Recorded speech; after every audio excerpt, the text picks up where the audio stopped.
A woman walks onto a runway like it's a back alley stage after midnight. Hair undone, freckles unbothered, barefoot if she feels like it.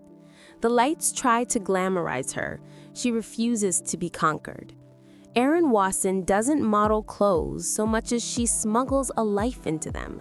The heat of a Texas afternoon, the salt of Venice Beach air, the stubborn idea that beauty is freedom or it's nothing at all.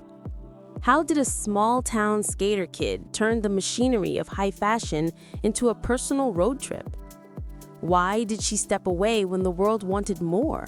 And what did she find out there, beyond the cameras, beyond the choreography, beyond the need to please?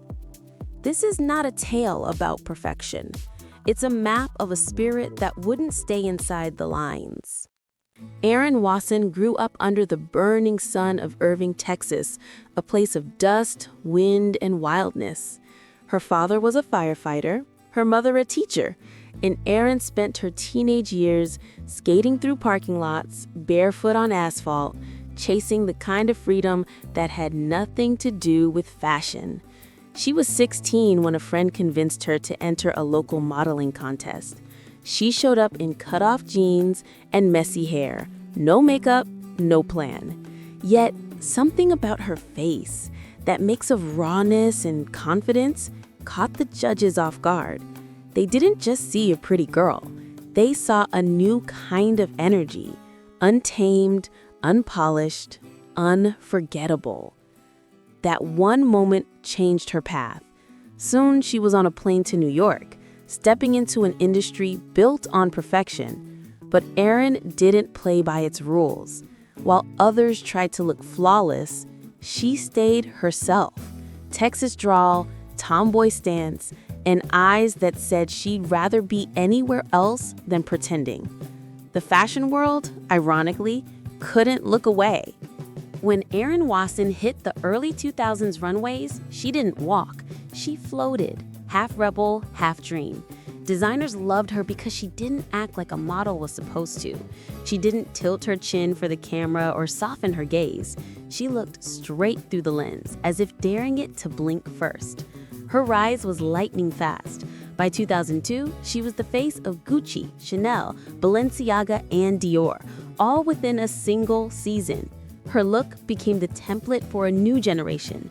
Messy hair, sun-touched skin, vintage jeans with couture heels. Effortless cool, they called it. A style everyone tried to copy, but no one could fake. Then came Alexander Wang. Their connection reshaped the mood of fashion in the late 2000s. Erin wasn't just a model for Wang. She was his muse, his visual heartbeat. Together, they built the image of a new downtown girl, confident, undone, walking the streets of New York like it was her runway. In campaigns and on catwalks, she carried that unique duality, grunge and grace, rebellion and class. She appeared on the covers of Vogue Paris, Harper's Bazaar, Elle, ID, and Numero. Photographers like Mario Testino, Stephen Klein, and Peter Lindbergh adored her because she never posed, she moved. Her body language spoke the dialect of freedom. Every frame felt stolen rather than staged. But Erin's world wasn't just glossy photos and designer lights. Off-duty, she surfed in Venice Beach, wore vintage band tees, and hung around tattoo artists and skateboarders. Her real life bled into her image, and that's what made her magnetic. She blurred the line between fashion and life until no one could tell where one ended and the other began. By the late 2000s, Erin Wasson had become something rare. A supermodel who didn't chase perfection, she defined authenticity. And for a moment, fashion looked more human because of her. But fame, even when it fits you perfectly, eventually feels like a costume. At the height of her success, when her face was on every billboard and every runway seemed to have her name, Erin Wasson did something unthinkable. She stepped back, quietly, deliberately. No scandal, no meltdown, no tabloid drama. Just a woman deciding she didn't want to be defined by flashbulbs anymore. She left New York and moved to Venice Beach, California. There, she traded fittings for surfboards, catwalks for ocean waves, and interviews for long silences. She wore the same sun-faded jeans every day, lived among artists, surfers, and musicians, a small, salt-drenched community that didn't care who she'd been on the runway. But she wasn't escaping fashion, she was reshaping it. Erin started collaborating with the lifestyle brand RVCA, not as a face, but as a designer. Her line mixed streetwear and spirituality, cotton and chaos, the same balance that had always lived inside her. She once said, "I didn't want to just wear the clothes. I wanted to build the world around them." She also ventured into acting and photography, chasing any outlet that felt true, even if it confused her old audience. Many called it a career decline. Erin saw it differently, a return to self. While other models fought to stay in the spotlight, Erin walked barefoot out of it, smiling, content. For the first time, she wasn't performing, she was simply living. Years passed. Trends changed, new faces rose, and the fashion world moved on. But when Erin Wasson returned, she didn't look like a relic of another era. She looked timeless.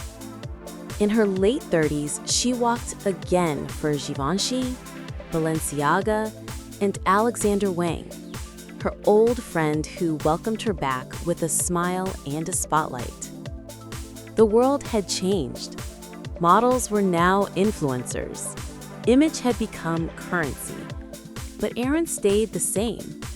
Barefoot when she wanted, wind in her hair, unbothered by the noise. Her comeback wasn't about reclaiming fame. It was about reminding fashion what soul looked like.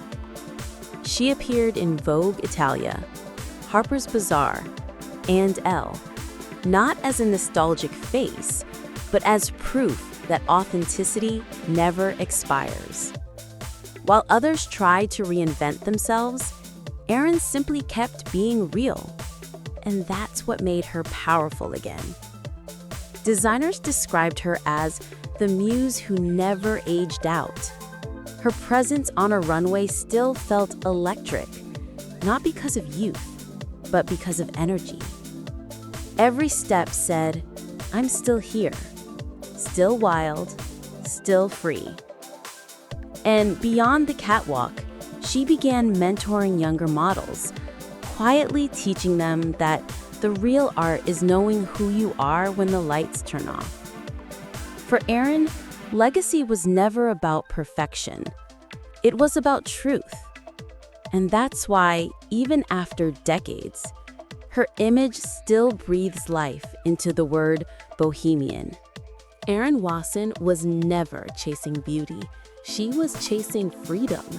In a world obsessed with filters and facades, she remained defiantly human. Her hair was messy, her tattoos visible, her voice low and unpolished, and yet somehow she became unforgettable.